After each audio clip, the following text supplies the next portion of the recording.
Chers amis téléspectateurs, bonjour. Ce mercredi 25 octobre 2023, c'est l'heure de suivre les grandes lignes de la revue de presse sur Marisa TV. En attendant, une goutte de pub.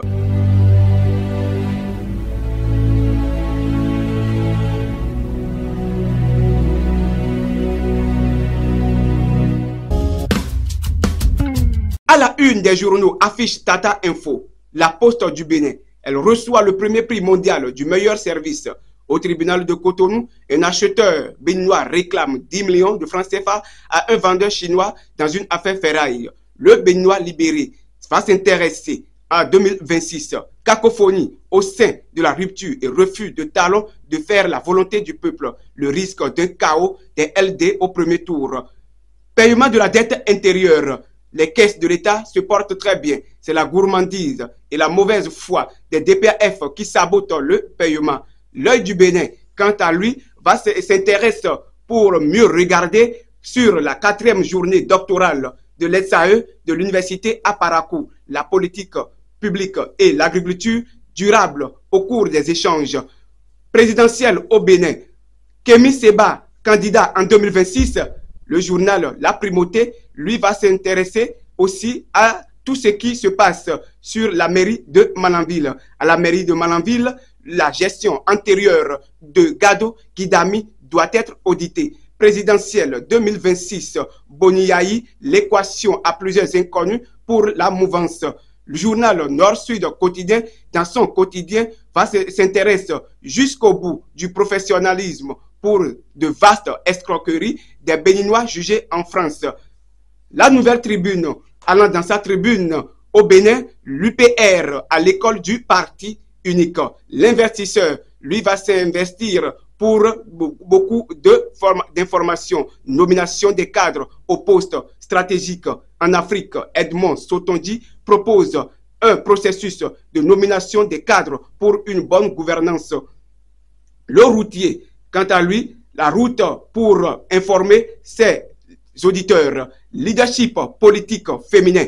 Marie-Élise Bédo, une vedette qui manque à l'actualité politique. Détournement des conteneurs à la douane béninoise. Cas du dossier Omarou Abdou devant la justice. Journal La Primeur. Élection générale 2026.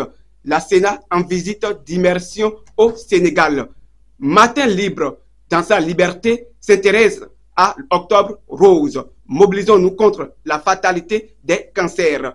La boussole, là, c'est pour s'orienter. Pour sa disponibilité à toujours recevoir des coups pour le compte de la rupture, Ayadi encourage et félicite Badamassi. Sur la frontière maritime, Sémékraké, des tonnes de cannabis de dealers non identifiés a résonné dans 3 embarcations artisanales. Pour tentative de vol de voiture dans un navire au port, un agent de sécurité condamné à 24 mois de prison, dont 9 fermes. Fraternité, lui s'intéressant à la fraternité, lutte contre la mendicité des enfants au Bénin. L'initiative louable des paramètres à prendre en compte.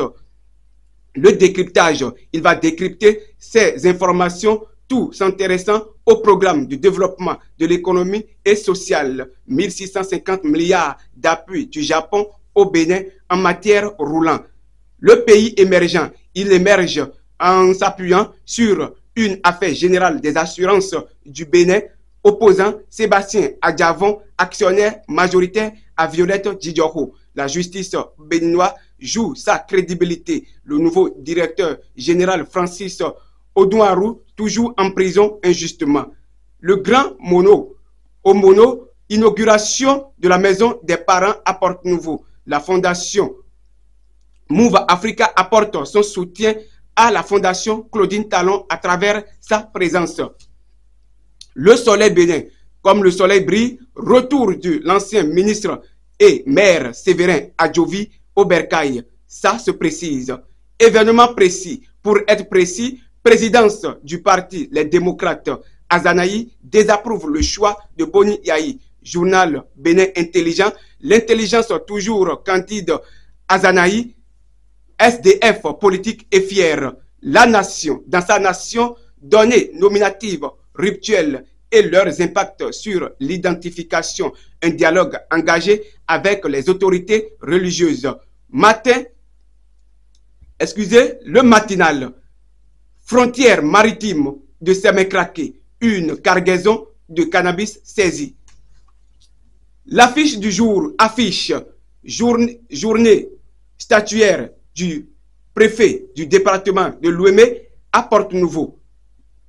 Yankodi expose les exploits et défis et perspectives de son équipe au docteur Atroposou. Le potentiel dans sa potentialité, le projet de loi finance 2024, les contours du document présenté au cadre de l'Assemblée nationale, la coupure répétée au Bénin, la SBE, le cauchemar des abonnés. Le chronomètre, lutte contre les pratiques discriminatoires envers la gente féminine. Dangbo se mobilise pour briser les normes sociales oppressives envers les femmes. Quant aux actualités internationales, présidentielle au Libéria, deuxième tour le 14 novembre entre Ouia et Bokaï. Fin de notre revue de presse sur Marisa TV. Mais il est préférable que vous reteniez ceci, réfléchir avec lenteur, mais exécute rapidement tes décisions. Un passage biblique pour vous réconforter. Quand 1000 soucis m'envahissaient, je savourais ton réconfort. Psaume 94, 19. Merci pour nous avoir suivis sur Marisa TV, toujours à votre disposition 24h sur 24. À demain.